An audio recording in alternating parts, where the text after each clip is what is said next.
ग्रहों का विज्ञान यूट्यूब चैनल में मैं डॉक्टर पुष्पा कांबळे आप सबका स्वागत करती हूँ।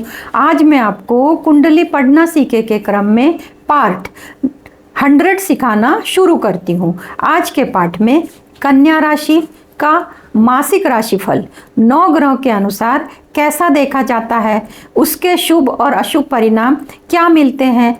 जब जिस ग्रह से अशुभ परिणाम मिलते हैं तो उस ग्रह के मंत्र, दान, उपाय इनके बारे में जानेंगे। यह मासिक राशिफल कन्या राशि, कन्या लग्न के अनुसार समझेंगे। यह मासिक राशिफल ग्रहों के गोचर के आधार पर निर्धारित है।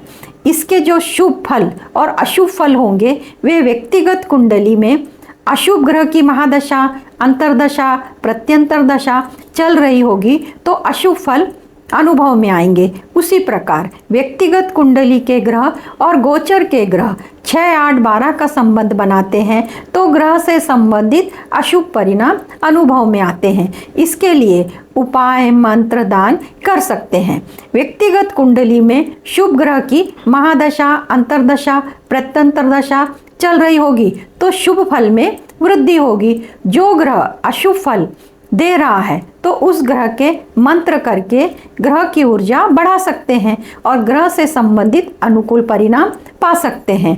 मई महीने में ग्रहों की स्थिति के अनुसार और 12 भावों के अनुसार कन्या राशि और कन्या लग्न के लिए आरोग्य कैसा होगा, धन की स्थिति कैसी होगी, साहस, पराक्रम और छोटे भाई बहनों के साथ संबंध कैसे होंगे, माता और भूमि, भवन, वाहन की स्थिति कैसी होगी, शिक्षा, संतान और प्रेम की स्थिति, प्रेम संबंध कैसे रहने वाले हैं, रोग रिपु ऋण की स्थिति कैसी होगी, व्यापार और पति पत्नी के संबंध, वैवाहिक सुख में वृद्धि होगी, इनके बारे में जानेंगे। अष्टम भाव से मृत्यु तुल्य कष्ट, अचानक दुर्घटना के योग बनते हैं या नहीं, भाग्य साथ देता है नहीं, करियर कैसा होगा, लाभ की स्थिति कैसी होगी और अगर खर्चे होंगे तो खर्चे किस प्रकार के होंगे, दवाइयों पे होंगे, दान धर्म पे होंगे या फिजूल खर्च होंगे। इनको कन्या लग्न और कन्या राशि के दरमियान मई महीने का राशिफल देखते हैं। मई महीने में कन्या लग्न और कन्या राशि के लिए ग्रहों की स्थिति इस प्रकार। चार्ट 6 नंबर से शुरू होता है, यानी कि कन्या राशि। पहले भाव में कन्या राशि और केतु की स्थिति है। 6वें भाव में कुंभ राशि है और शनि की स्थिति है। 7वें भाव में मीन राशि है 12 नंबर और वहाँ पर मंगल, राहु, बुध की स्थिति है। 8वें भाव में मेष राशि है, 1 नंबर लिखा है और सूर्य और शुक्र की स्थिति है। भाग्य भाव में 2 नंबर लिखा है, वृषभ राशि है, गुरु की स्थिति है। इस प्रकार कन्या राशि, कन्या लग्न के लिए ये चार्ट। और इस महीने में ग्रहों का जो राशि परिवर्तन हो रहा है उसमें पहले गुरु का 1 मई को गुरु वृषभ राशि में प्रवेश करेंगे। 11 मई को बुध मेष राशि में प्रवेश करेंगे। 14 मई को सूर्य वृषभ राशि में प्रवेश करेंगे और 19 मई को शुक्र वृषभ राशि में प्रवेश करेंगे। ये राशि परिवर्तन 4 ग्रहों का हुआ। अब 3 ग्रह जिनके पास 3 दृष्टियां हैं वो महत्वपूर्ण भी है। गुरु की 3 दृष्टि, तो गुरु की स्थिति भाग्य भाव में है और गुरु की लग्न पर दृष्टि 5वीं पड़ेगी, 7वीं दृष्टि पराक्रम भाव पर पड़ेगी और 9वीं दृष्टि पंचम भाव पर पड़ेगी। ये दृष्टियां जिस जिस भाव पर पड़ती है वहां से शुभ फल की प्राप्ति होती है। शनि की 3 दृष्टियां, तो शनि की स्थिति 6ठ भाव में और शनि की तीसरी दृष्टि 8म भाव पर पड़ेगी, 7वीं दृष्टि व्यय भाव पर पड़ेगी और 10वीं दृष्टि पराक्रम भाव पर पड़ेगी। तो शनि की दृष्टि अशुभ होती है, इन भावों से अशुभ परिणाम देखने में मिलते हैं। मंगल की दृष्टि, मंगल की 4थी दृष्टि, पहले मंगल की स्थिति, मंगल 7म भाव में मीन राशि में, तो मंगल की 4थी दृष्टि 10म भाव पर पड़ेगी, 7वीं दृष्टि लग्न भाव पर पड़ेगी और 8वीं दृष्टि धन भाव पर पड़ेगी। और इस महीने में बनने वाले योग, मंगल राहु से अंगारक योग बन रहा है, बुध राहु से जड़ बुद्धि योग का निर्माण हो रहा है। मई महीने में चंद्रमा का गोचर 4, 8, 12 भाव से होगा, तब कार्यों में प्रतिकूल परिणाम मिलेंगे। यानी जब चंद्रमा 4, 8, 12 भाव के राशियों से गोचर करता है उन तारीखों को जो भी काम करते हैं उसमें सफलता नहीं मिलती है। अगर हो सकता है तो उन कामों को आगे की तारीख दे सकते हैं, यानी आगे उन कामों को कर सकते हैं, पर उन दिनों में इन कार्यों में प्रतिकूल परिणाम दिखाई देते हैं। तो मई महीने में वो तारीखें कौन सी हैं? तो मई महीने की तारीखें इस प्रकार: 7 तारीख, 8 तारीख, 15 तारीख, 16 तारीख, 25 तारीख और 26 तारीख। इन तारीखों को महत्वपूर्ण काम ना करें, और यदि काम करना जरूरी है, मजबूरी है, तो चंद्रमा के मंत्र करके काम की शुरुआत कर सकते हैं। तो चंद्रमा का मंत्र है ओम सोम सोमाय नमः। यह मंत्र 108 बार करना है, इसके बाद अपने काम की शुरुआत कर सकते हैं। अब पहला भाव, जिसे लग्न भाव कहते हैं, लग्न भाव से स्वयं का आरोग्य के बारे में जाना जाता है। तो लग्न भाव का स्वामी बुध है, और बुध की स्थिति सप्तम स्थान में है, और बुध अपने राशि को, लग्न को, बुध की कन्या राशि उच्च राशि है, बुध अपने राशि को 7वें भाव से देख रहा है। इसके कारण आरोग्य अच्छा रहेगा, परंतु साथ में राहु की स्थिति होने के कारण मानसिक भ्रम तैयार होगा। इसके लिए सावधानी बरतनी होगी। दूसरे भाव से धन की स्थिति देखी जाती है। तो दूसरे भाव में तुला राशि है, और तुला राशि का स्वामी अष्टम भाव में शुक्र बैठा है, और वो अपने राशि को देख रहा है, तो धन की स्थिति अच्छी होगी। तीसरा भाव में वृश्चिक राशि है, और वृश्चिक राशि का स्वामी मंगल केंद्र में सप्तम भाव में राहु के साथ अंगारक योग बना रहा है। तो पराक्रम, साहस, पराक्रम सामान्य रहेंगे, और भाई बहनों के साथ संबंध सुधरेंगे। परंतु गुरु मेष राशि में थे, 1 तारीख को जब गुरु वृषभ राशि में आएंगे तो गुरु की 7वीं दृष्टि पराक्रम भाव पर पड़ेगी, तो इसमें सुधार न आएगी, साहस पराक्रम में भी वृद्धि होगी, और छोटे भाई बहनों के साथ संबंध, रिश्ते अच्छे और बेहतर होते जाएंगे।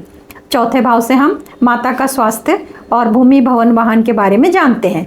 तो चौथे भाव का स्वामी गुरु अपने से 6ठ भाव में बैठा है, पर वो जिसको भाग्य भाव कहते हैं, और भाग्य भाव में वृषभ राशि है, और वृषभ राशि का स्वामी अपने से 1 भाव पीछे यानी कि अष्टम भाव में शुक्र बैठे हैं। तो माता के स्वास्थ्य में तकलीफ होगी, माता का स्वास्थ्य खराब होगा, परंतु जब 19 मई को शुक्र राशि परिवर्तन करके वृषभ राशि में प्रवेश करेंगे तब माता के स्वास्थ्य में सुधार न होगी, उनकी तबीयत ठीक होने के योग बनेंगे, और भूमि भवन वाहन के भी योग बनने शुरू होंगे। पंचम स्थान से हम शिक्षा, संतान और प्रेम संबंध के बारे में देखते हैं। तो शिक्षा के लिए, संतान के लिए और प्रेम संबंध के लिए अच्छा होगा, क्योंकि केतु की 5वीं दृष्टि तो पंचम भाव पर है, परंतु गुरु ग्रह की 9वीं दृष्टि पंचम भाव पे होने के कारण शिक्षा में प्रगति, संतान अच्छी, संस्कारी और प्रेम में सफलता मिलेगी, क्योंकि प्रेम का पंचम भाव का कारक गुरु है, गुरु की 9वीं दृष्टि पड़ रही है। परंतु गुरु जिस भाव में बैठे हैं उनका स्वामी अष्टम में होने के कारण वह जब 19 मई को राशि परिवर्तन करेंगे तो इन सब परिणामों का शुभ फल उनको मिलेगा, शिक्षा, संतान और प्रेम। अब षष्ठ भाव का विचार करते हैं। तो षष्ठ भाव में शनि की कुंभ राशि है, और शनि स्वतः कुंभ राशि में स्थित है। यहाँ पे शनि कारक होते हैं, तो शत्रुहंता बनाते हैं, और शनि पर किसी भी ग्रह की दृष्टि नहीं है।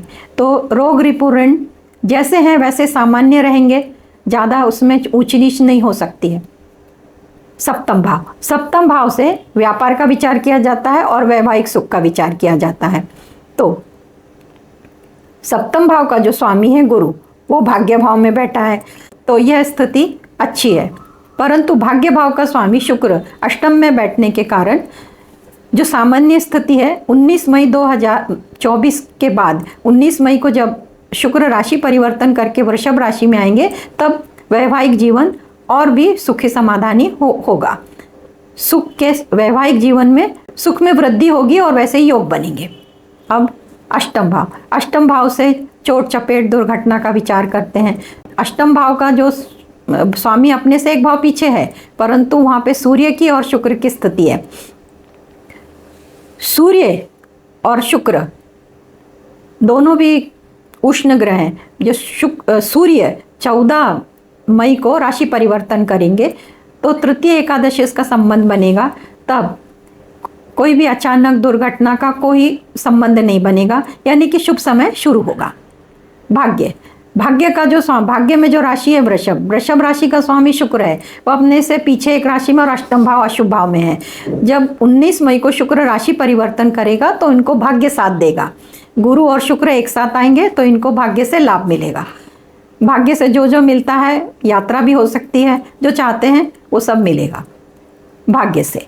दशम भाव करियर का है, तो दशम भाव का जो स्वामी है बुध, वो सप्तम भाव में राहु के साथ स्थित है।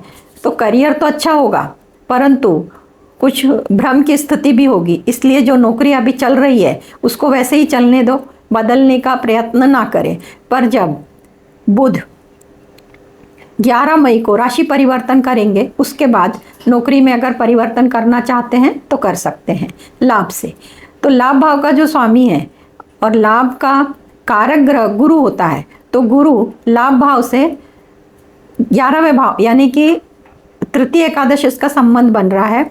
लाभ भाव का स्वामी वृषभ राशि में भाग्य भाव में बैठा है, तो लाभ की स्थिति बहुत अच्छी है, लाभ की स्थिति बहुत अच्छी है। फिर भी राहु की 5वीं दृष्टि पड़ रही है, तो लाभ की स्थिति अच्छी है, तो इसके लिए सावधानी बरतनी होगी, क्योंकि भ्रम की स्थिति होगी, भ्रम से कोई नुकसान ना हो जाए, इसलिए सावधानी बरतनी होगी। व्यय भाव, अब व्यय भाव से हम खर्चे देखते हैं, खर्चे किस प्रकार के होंगे। तो व्यय भाव का जो स्वामी अष्टम भाव पर पड़ रहा है, तो अष्टम भाव से रोग का, बीमारियों का विचार किया जाता है। तो साधारण 14 मई से पूर्व सूर्य की स्थिति वहाँ पर है, तो बीमारी पे खर्च हो सकता है। इस प्रकार पहले भाव से 12वें भाव तक जो जो परिणाम मई महीने में दिखने वाले हैं उनको एक एक करके बताया। लग्न भाव का स्वामी बुध होता है और लाभ भाव का स्वामी चंद्रमा होता है। लग्नेश और लाभेश इन दोनों के मंत्र करने से इच्छा पूर्ति में सफलता मिलती है, क्योंकि लग्नेश जो है उसे लाभ चाहिए, तो लाभ का जो स्वामी है वो चंद्रमा है। तो जब वो लाभ का मंत्र करते हैं तो लग्नेश को उसका फायदा मिलता है, इसलिए लग्नेश बुध है और लाभेश चंद्रमा। तो लग्नेश का मंत्र ओम बूम बुधाय नमः और लाभेश का मंत्र है ओम सोम सोमाय नमः। ये दोनों मंत्र रोज सुबह 108 बार करने हैं और बुध से संबंधित और चंद्रमा से संबंधित वस्तुओं का दान जरूरतमंद और गरीबों को करना है। यदि आप अपनी कुंडली का विश्लेषण कराना चाहते हैं, कुंडली से संबंधित प्रश्नों के उत्तर जानना चाहते हैं, तो दिए गए नंबरों पर व्हाट्सएप करके शुल्क की जानकारी प्राप्त कर सकते हैं। आज के क्लास में इतना ही, धन्यवाद।